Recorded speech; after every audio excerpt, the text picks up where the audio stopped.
Opposition اتحاد کا اہم اجلاس آج ہو رہا ہے، جس میں الیکشن کمیشن کے باہر جو ہے احتجاج کو حتمی شکل دی جائے گی۔ نون لیگ، راولپنڈی اور اسلام آباد ڈویژنز کے الگ الگ اجلاس آج ہونے جا رہے ہیں۔ جی جناب، اور جو آج اجلاس ہونے جا رہے ہیں ان کے حوالے سے بتایا تو چلیں کہ حکومت نے فیصلہ کیا ہے کہ اپوزیشن کے اسلام آباد احتجاج میں کوئی رکاوٹ نہیں ڈالی جائے گی۔ وزیر داخلہ شیخ رشید امن و امان کمیٹی کے مشترکہ فیصلے کا اعلان کر چکے ہیں۔ ان کا کہنا ہے کہ الیکشن کمیشن آئینی ادارہ ہے، امید ہے اپوزیشن قانون کے دائرے میں رہتے ہوئے احتجاج کرے گی۔ جس الیکشن پہ اعتراض ہے، اس اسمبلی پہ جو ان کو اعتراض ہے، اس اسمبلی میں یہ پارٹیسپیٹ کرنے جا رہے ہیں۔ مارچ کے پہلے ہفتے میں امید ہے کہ سینٹ کے الیکشن میں بھی یہ حصہ لیں گے۔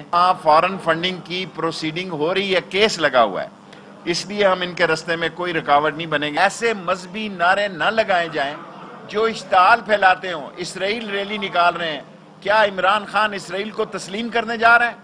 دنیا مشرق سے مغرب ہو جائے، عمران خان اسرائیل کو تسلیم کرنے کا سوچ بھی نہیں سکتا۔ مولانا فضل الرحمان صاحب سے کہوں گا کہ مہربانی کریں، وہ عالم دین ہے، وہ اسلام کی طرف دیکھیں۔ اسلام آباد ان کی نصیب میں نہیں ہے، دیکھنا چھوڑ دیں۔ دوسری جانب وفاقی وزیر فاروق نسیم نے کہا ہے کہ سپریم کورٹ کا فیصلہ ہے کہ ہر جگہ دھرنا نہیں ہو سکتا۔ آرٹیکل 189 ہم سب پر لاگو ہوتا ہے، قانون توڑا تو قانون حرکت میں آئے گا۔ فواد چودھری بولے کہ ملک میں کوئی ادارہ تو سلامت رہنے دیں۔ سپریم کورٹ آف پاکستان فیض آباد دھرنے کے کیس میں یہ کہہ چکا ہے ہر جگہ دھرنا نہیں ہو سکتا۔ پروٹیسٹ ایز پر لا، جو قانون آپ کو اجازت دیتا ہے، قانون کے بیونڈ کوئی چیز جائے گی تو پھر لا اپنا ایکشن ضرور لے گا۔ الیکشن کمیشن تو خود پیپلز پارٹی اور پی ایم ایل این کی مشاورت سے بنا ہوا ہے۔ ہر ادارے کے ہی آپ خلاف ہیں، فوج کے خلاف اپنی تقریریں کرتے ہیں، سپریم کورٹ کے خلاف تقریریں کرتے ہیں، الیکشن کمیشن کے خلاف تقریریں کرتے ہیں۔ کوئی ادارہ تو سلامت رہنے دے۔ ایک فلم آئی تھی جناب ایونجرز، اس میں کیا کیا تھا کہ جتنے سپر ہیروز تھے نا انہوں نے سب اکٹھے کر دیے تھے، ہلک اور تھور اور آئرن مین، اور وہ سب اکٹھے کر دیے تھے۔ یہ شیخ رشید صاحب نے اپنی ایونجرز بنائی ہے اپوزیشن کے خلاف۔ وہ سارے جو سپر ہیروز ہیں حکومت کے، مطلب فواد چودھری صاحب، فاروق نسیم صاحب، خود شیخ رشید صاحب، پرویز خٹک صاحب جو کہ مفاہمتوں کے جناب کنگ سمجھے جاتے ہیں، اور یہ اور شبلی فراز صاحب وہ کونے میں بیٹھے ہوئے نظر آئے ہیں، یہ سب جو ہے ایونجرز اکٹھے ہوئے ہیں۔ اور جناب اب یہ جواب دیں گے اپوزیشن کی اس تحریک جس کا نام ہے پی ڈی ایم۔ لیکن پی ڈی ایم جناب پارٹی فنڈنگ کیس میں اب جو ہے وہ کہہ رہی ہے کہ اس کا تو فیصلہ کروائیں، اور پی ٹی آئی نے اسکروٹنی کمیٹی میں بہرحال جواب جمع کرا دیا۔ کہتے ہیں کہ جناب پی ٹی آئی امریکہ کی ایل ایل سی سے منتقل فنڈز کی ہم تصدیق کرتے ہیں، بڑی ڈیولپمنٹ ہے۔ پی ٹی آئی فنڈز کے لیے ملک سے باہر پاکستانیوں کو ایجنٹس مقرر کرتی ہے۔ پارٹی چیئرمین کی ہدایت ہے کہ ایجنٹس غیر ممنوعہ ذرائع سے فنڈز جمع نہیں کریں گے۔ ایجنٹس نے بیان حلفی جمع کرایا ہوا ہے۔ پاکستانی نجات افراد سے فنڈز اکٹھے کیے جاتے ہیں اور یہ فنڈز بینک کے ذریعے بھیجے گئے۔ مریم نواز کہتی ہے کہ تحریری فیصلہ باقی ہے، 19 جنوری کو حساب مانگنے آ رہے ہیں۔ بالکل جی، ایک انہوں نے ٹویٹ کی اور ٹویٹ میں مریم نواز کا کہنا تھا کہ صادق امین کی جعلی سند رکھنے والے سلیکٹڈ نے اپنا جرم مان لیا ہے۔ 7 سال سے کھٹائی میں پڑی شرمناک واردات کا فیصلہ ہو گیا ہے۔ مریم اورنگزیب دوسری جانب یہ کہتی ہیں کہ الیکشن کمیشن کے سامنے مظاہرے کی تیاری مکمل ہے۔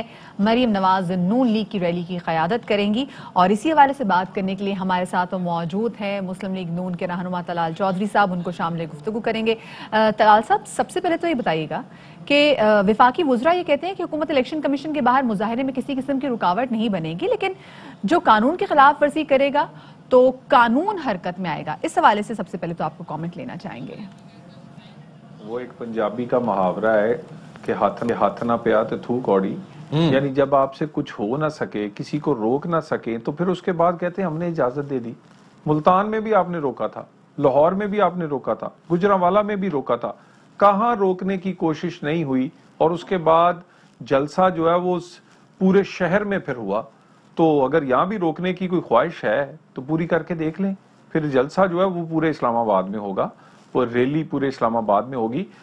باقی رہی کہ قانون کو ہاتھ میں ہم نے نہیں لیا اور نہ لیں گے، نہ ہم آ کر سپریم کورٹ پر شلواریں لٹکائیں گے، نہ آ کے پارلیمنٹ پہ قبضہ ہوگا، نہ پی ٹی وی پر قبضہ کیا جائے گا، نہ یہاں پر آ کر وہ دھرنے والی ریپلے جو کیا جائے گا جس میں قانون کو ہاتھ میں لیا گیا تھا۔ باقی ہم یہ ضرور انشاءاللہ تعالی کوشش کریں کہ ادارے قانون کے دائرے میں رہیں۔ ہم تو یہ بتانے آ رہے ہیں الیکشن کمیشن کو کہ آپ کا کام کیا ہے, اور آپ 6.5 سال 7 سال ہو گئے آپ سوئے ہوئے, آپ سے وہ جو 2 گھنٹے میں فیصلہ ہونا چاہیے تھا وہ 6.5 سال میں نہیں ہوا, اور نیب کو بتانے آ رہے ہیں کہ آپ کو قوم نے مینڈیٹ جو ہے, جو تنخواہیں جو ہیں وہ احتساب کے لیے دی ہیں, اب عمران خان کے نوکر بننے کے لیے نہیں دی کہ آپ اپوزیشن کے ان لوگوں کو پکڑتے جائیں جو بولتے ہیں, ان کو پکڑیں جو عمران خان کی نالائکی نااہلی کو ایکسپوز کریں. سو ہم اداروں کو بتانے اور وارن کرنے آ رہے ہیں کہ اپنے دائرے میں رہیں اور اپنا کام کریں, نہیں کریں گے. وہ صاحب شبلی فراز صاحب کہتے ہیں کہ آپ آ تو رہے ہیں 100 بار آئیں لیکن آپ ثبوت لے کر آئیں. وہ کہہ رہے ہیں مطلب الیکشن, ان کو لگتا ہے کہ ابھی تک جو ساری کاروائی ہو رہی ہے فورن فنڈنگ کیس میں, اس میں ثبوت ہی نہیں ہے, تو آپ ثبوت لے کر جائیں گے؟ کوئی ایسا ہے معاملہ؟ جو فورن فنڈنگ کا کیس ہے اس میں کتنے ثبوت دیے جائیں؟ اگر اس میں ثبوت نہ ہوتے تو 6.5 سال عمران خان سٹے کے پیچھے نہ چھپتے. کبھی ایک سٹے, کبھی دوسرا سٹے, کبھی تیسرا, کبھی ایک وکیل بدلا, کبھی دوسرا. آدھی درجن سے زیادہ سٹے لیے گئے, 1 درجن سے زیادہ وکیل صرف بہانے بازی کے لیے, کیس ڈیلے کرنے کے لیے بدلے گئے, اور یہ کیس جو 6 گھنٹے میں طے ہو سکتا تھا اسے 6 سال لگ گئے.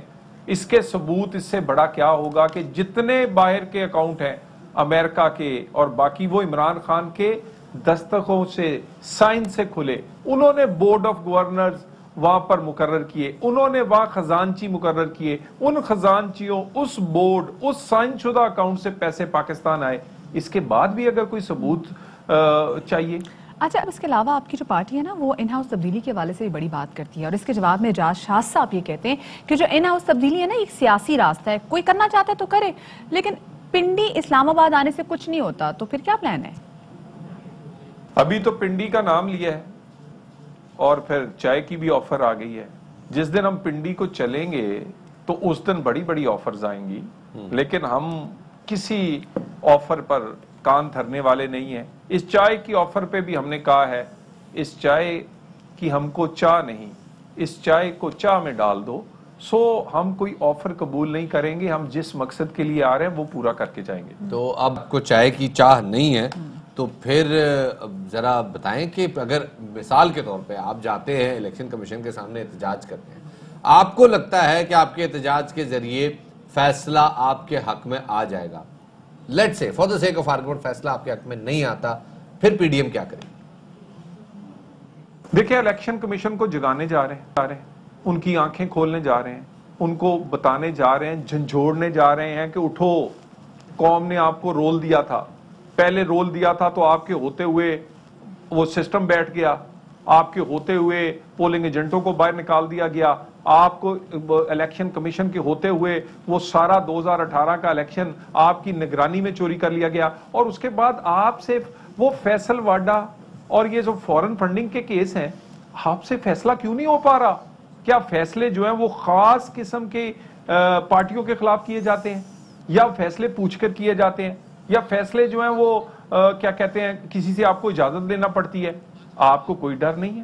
کوئی ضمیر کا پر آپ کا کوئی بوجھ نہیں ہے, کوئی آپ پر بوجھ حلف کا نہیں ہے, یا آپ کو پاکستان کے عوام سے کے خون پسینے سے ملنے والی ٹیکس سے جو پیسے تنخواہ ہے آپ کو وہ جیب میں ڈالتے ہوئے یہ یاد نہیں آتا کہ آپ کو کام بھی کرنا ہے؟ اچھا, چودھری سرحد سے بتاتے چاہیے کہ براڈ شیٹ کے معاملے پر اپوزیشن کی اس پر کیا حکمت عملی ہے؟ براڈ شیٹ میں اگر کچھ چھپانا نہیں ہے تو پھر اس کا جو فیصلہ ہے وہ حکومت پاکستان اس کو شائع کیوں نہیں کر دیتی, اس کو پبلک کیوں نہیں کر دیتی, بتاتی کیوں نہیں؟ ابھی چند صفحے اس کے نکلے ہیں تو منہ چھپاتے پھرتے ہیں.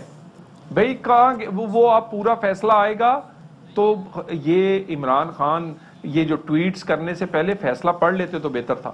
اس میں کوئی چھوٹے الزام نہیں لگائے گئے, اس میں بہت بڑے الزام ہیں, اور اس میں دیکھیے یعنی کیسے آپ حکومت ہے کہ آپ نے 4 ارب روپیہ پاکستان کے لوگوں کا دے دیا ہے, اور وہ نواز شریف کے پیچھے کہ بھی اس کو کسی طرح کوئی چیز ڈھونڈے, اس کا وہاں سے دھیلا نہیں ملا آپ کو, اور 4 ارب جس سے میرا مطلب ہے کہ کتنے غریبوں کا علاج ہو سکتا تھا, سکول کالج بن سکتے تھے, کوئی سڑک بن سکتی تھی, کوئی عوامی فلاح کا کام ہو سکتا تھا, وہ آپ نے دے دیا ہے. اور اڑا دیا ہے اور اس کے بعد آپ پھر بھی شرمندہ رہیں گے. بہت بہت شکریہ. جیسے طلال چودھری صاحب موجود تھے, بتا رہے تھے کہ کیا حکمت عملی ہوگی. براڈ شیٹ کے حوالے سے بھی انہوں نے کہا کہ جی اگر اس میں حکومت کو لگتا ہے سبسٹنس ہے پبلش کریں. براڈ شیٹ کے جو سربراہ ہے موسوی صاحب, وہ آج کل دھڑا دھڑ انٹرویوز دے رہے ہیں اور ہر انٹرویو میں ایک نیا چھپر پھاڑ قسم کا انکشاف لے کے آ رہے ہیں.